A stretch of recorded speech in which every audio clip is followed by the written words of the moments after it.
I was 23 when my world changed forever.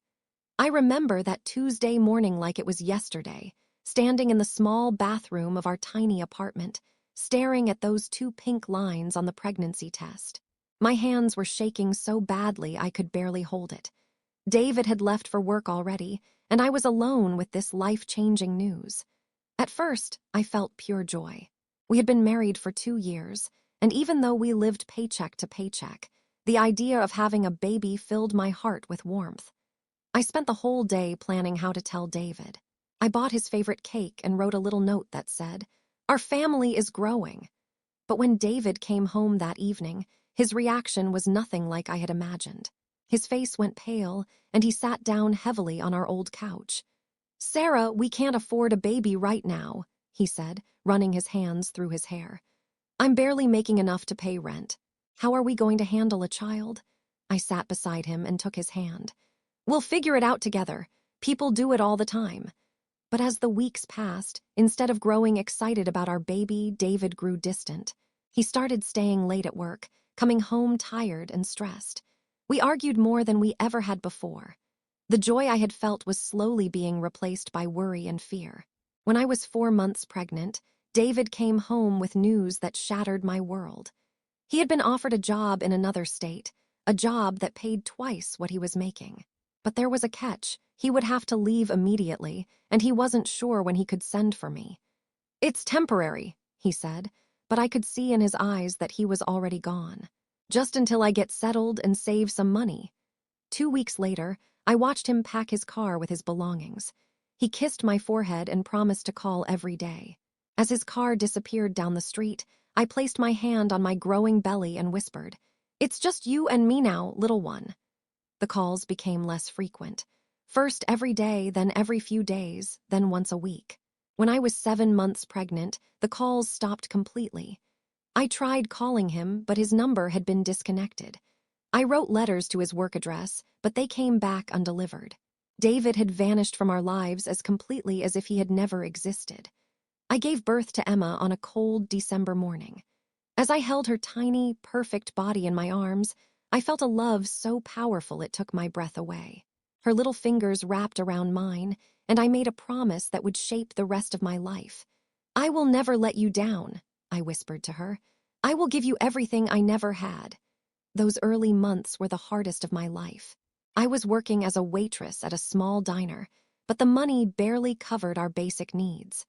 Our apartment was freezing in the winter because I couldn't afford to keep the heat on high. I wore 3 sweaters inside and wrapped Emma in every blanket we owned.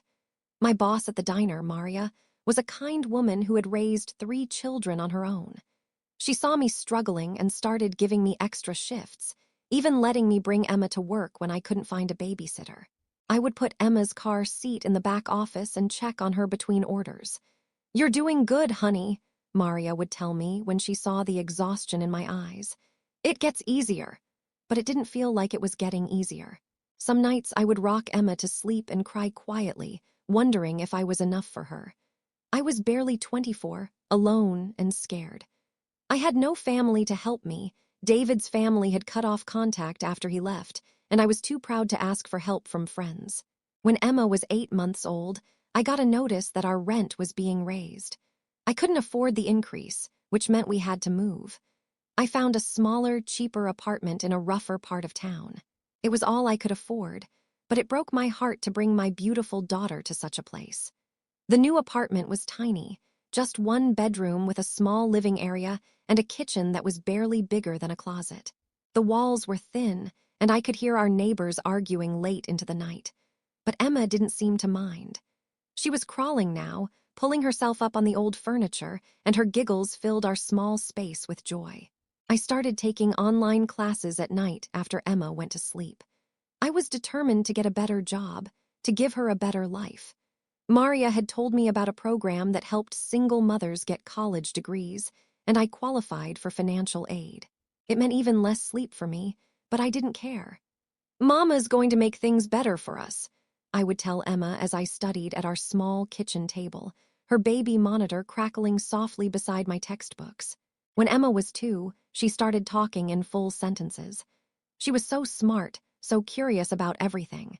She would sit on my lap while I did homework and point to the pictures in my textbooks, asking endless questions.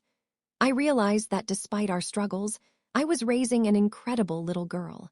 But I also realized that our current situation wasn't enough for her. She needed more than I could give her working at the diner. She needed educational opportunities, a safe neighborhood, a chance at a real future. That's when I made the hardest decision of my life. I decided to move us to a bigger city where there were better jobs and schools. It meant leaving Maria, who had become like a mother to me, and starting completely over in a place where we knew no one. I had saved every penny I could for 2 years. I sold everything we didn't absolutely need, our old television, my few pieces of jewelry, even my car. I bought bus tickets to Chicago and packed our lives into 2 suitcases and a backpack. The bus ride took 18 hours. Emma slept curled up against me for most of it, but when she was awake, she pressed her face to the window and watched the world go by. I wondered if I was making a terrible mistake, but every time I looked at her innocent face, I knew I had to try. Chicago was overwhelming. The city was so big, so loud, so fast. I had found a small room in a boarding house that allowed children. It was even smaller than our apartment had been, but it was clean and safe. The woman who ran it, Mrs. Chen, was strict but fair. "You pay on time, you keep your room clean, and you don't cause trouble," she told me on our first day. "Do that, and you can stay as long as you need." Finding work was harder than I had expected. I went to interview after interview, but most places wanted experience I didn't have or education I was still working on. Finally, I got a job at a hotel, cleaning rooms during the day while Emma was at a small daycare center. The work was physically demanding, but it paid better than the diner had. And slowly, very slowly, our situation began to improve. I was able to buy Emma new clothes, better food, and small toys that made her eyes light up. But the best part was watching Emma thrive in the city. Even though she was only 3, she was fascinated by everything around her. We would walk through the parks, and she would point out every flower, every bird, every interesting building. "Look, Mama," she would say, tugging on my hand. "The sky is so big here." I continued taking online classes at night, and when Emma was 4, I finally graduated with a degree in business administration. It had taken me 4 years, studying while working full-time and raising a child, but I had done it. The night I got my diploma in the mail, I cried with joy and relief. Emma found me crying and climbed into my lap. "Why are you sad, Mama?" "I'm not sad, baby," I told her, holding her tight. "I'm happy. Mama just finished school and now I can get a better job." And I did. I got a position as an administrative assistant at a marketing firm. It wasn't glamorous, but it was in an office, with regular hours and health insurance. For the first time since David left, I felt like we were going to be okay. We moved into a small apartment, our first real home in years. It had 1 bedroom, but it was in a safe neighborhood with good schools. Emma was starting kindergarten, and I wanted her to have the best possible start. I'll never forget her first day of school. She was so excited, wearing her new backpack and the dress we had picked out together. I walked her to the classroom and watched her march confidently to her desk, ready to take on the world. "She's going to do great," her teacher, Mrs. Rodriguez, told me. "You can see she's been well-loved and encouraged." Those words meant everything to me. Despite all our struggles, I had managed to give Emma what she needed most, love and confidence. As the years passed, Emma continued to excel. She was at the top of her class, curious and kind and determined. She made friends easily and threw herself into every activity she could. When she was 7, she announced that she wanted to learn to play the piano. "Piano lessons are expensive, sweetheart," I told her gently. "Maybe we can look into it when I get my next raise." But Emma was persistent. She checked out library books about music and drew pictures of pianos. She would sit at our kitchen table and pretend to play, moving her fingers across the surface like it was a keyboard. I couldn't stand to see her wanting something so badly and not be able to give it to her. I started working extra hours, taking on freelance projects in the evenings. It meant less time together, but I saved every extra dollar until I could afford to rent a small electric piano and pay for lessons. The day I surprised her with it, Emma's reaction was worth every sacrifice. She screamed with joy and threw her arms around me so hard. We both fell backward onto the couch, laughing. "Is it really mine, Mama?" she asked, her eyes wide with wonder. "It's really yours," I told her. She practiced every day, her determination reminding me so much of myself. Within a year, she was playing simple songs, and by the time she was 10, she was performing in school recitals. But our lives weren't without challenges. When Emma was 9, I lost my job when the marketing firm downsized. I was devastated. We had finally found stability, and suddenly it was gone again. I didn't tell Emma right away. Instead, I spent every day looking for work while she was at school. I applied for dozens of positions, but the job market was tough. Our savings were running out, and I was starting to panic. One evening, Emma found me crying at the kitchen table, surrounded by rejection letters and bills I couldn't pay. "Mama, what's wrong?" she asked, climbing onto my lap like she had when she was little. I held her close and decided to tell her the truth in a way she could understand. "Mama lost her job, sweetheart, but I'm looking for a new one every day, and we're going to be okay." Emma was quiet for a moment, then she looked up at me with those serious eyes that were so much older than her years. "I can help," she said. "I can stop taking piano lessons to save money." My heart broke. Here was my 9-year-old daughter, offering to give up the things she loved most to help our family. In that moment, I realized how much she had grown up, how much she understood about our struggles without me ever having to tell her. "No, baby," I said firmly. "You're not giving up piano. That's not your job to worry about. Your job is to be a kid and learn and grow." I found work 2 weeks later, at a smaller company with less pay, but it was enough.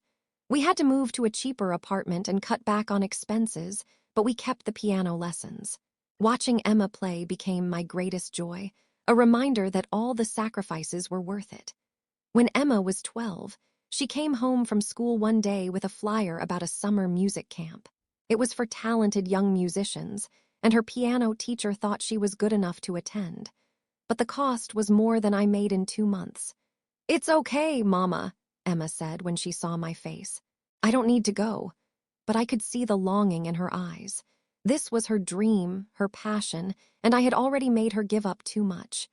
That night, I made a decision that scared me but felt absolutely right. I decided to go back to school again, this time for an MBA. It would mean taking out student loans and working while studying, just like before. But with an advanced degree, I could get a better job and give Emma the opportunities she deserved. "I'm going back to school," I told her the next morning. "But Mama, you already went to school," she said, confused. "I'm going to get an even better degree so I can get a better job. And you know what that means." "What?" "It means you're going to music camp." Emma's face lit up like the sun coming out from behind clouds. She hugged me so tightly I could barely breathe, and in that moment, I knew I was making the right choice. The next 2 years were the hardest of my life. I was working full-time, taking graduate classes at night and on weekends, and still trying to be the mother Emma deserved. I survived on coffee and determination, studying after Emma went to bed and getting up before dawn to review notes. Emma went to music camp that summer and 2 more summers after that. She came home each time glowing with new knowledge and confidence. She had found her calling, and I was going to make sure she could follow it. When I graduated with my MBA, Emma was 14 and more proud of me than I had ever seen her. She had grown into a beautiful, talented, compassionate young woman. She still practiced piano every day, but now she was also composing her own music and talking about studying music in college. "I want to be like you, Mama," she told me one day. "Strong and determined and never giving up." Those words made every sleepless night, every sacrifice, every moment of doubt worth it. I got a management position at a large corporation, with a salary that finally gave us real financial security. We moved into a nice apartment in a good neighborhood, and I bought Emma a real piano, not just the electric one we had rented for so many years. But the most important thing hadn't changed. We were still a team, still facing the world together. Every evening, I would sit and listen to her play, and I would think about that scared young woman I had been 17 years ago, wondering if she was enough for her baby. Now I knew the answer. Love is enough. love and determination and the willingness to sacrifice everything for the person who matters most. I had given Emma everything I had, not material things, but the things that really mattered. I had shown her that dreams are worth working for, that obstacles can be overcome, and that she was worthy of every good thing life had to offer. When Emma was 17, she was accepted to a prestigious music conservatory with a full scholarship. The day the letter came, we both cried with joy. She had earned this opportunity through her talent and hard work, but I knew I had played a part in making it possible. "I couldn't have done this without you, Mama," she said, holding the acceptance letter. "Yes, you could have," I told her. "You're incredible all on your own. I just made sure you knew it." As I write this, Emma is in her second year of college, studying music composition. She calls me every Sunday, and we talk for hours about her classes, her dreams, her plans for the future. She's writing a symphony, she tells me, inspired by our story, by the journey we took together. "It's about never giving up," she says, "about how love can carry you through anything." I think about David sometimes, wondering if he ever thinks about the daughter he walked away from. If he could see Emma now, talented and kind and full of life, would he regret his choice? But then I realize it doesn't matter. His loss became our gain. His absence forced me to become stronger than I ever thought possible. Emma doesn't need a father who didn't want her. She has something better. She has a mother who chose her every single day, who fought for her dreams even when they seemed impossible, who showed her that love is not about grand gestures but about showing up, day after day, no matter what. I look back at that scared 24-year-old woman, alone with a baby and no idea how she was going to make it work, and I want to tell her something. I want to tell her that she is stronger than she knows, that love will guide her through the darkest times, and that every sacrifice she makes will come back to her 100-fold. Being a single mother is not a tragedy. It's not something to be pitied or fixed. It's one of the hardest, most important jobs in the world, and I did it. We did it. Emma and I together. She's going to change the world with her music, I know it. And when she does, I'll be in the audience, crying with pride, remembering that scared young woman who thought she wasn't enough. I was enough. I was always enough. And so is every mother who has ever wondered if her love alone could be sufficient for her child. It is. It absolutely is. The greatest gift I gave Emma wasn't piano lessons or college tuition or a nice apartment. It was showing her that she was worth fighting for, that her dreams mattered, and that no obstacle was too big to overcome with enough determination and love. That's what mothers do.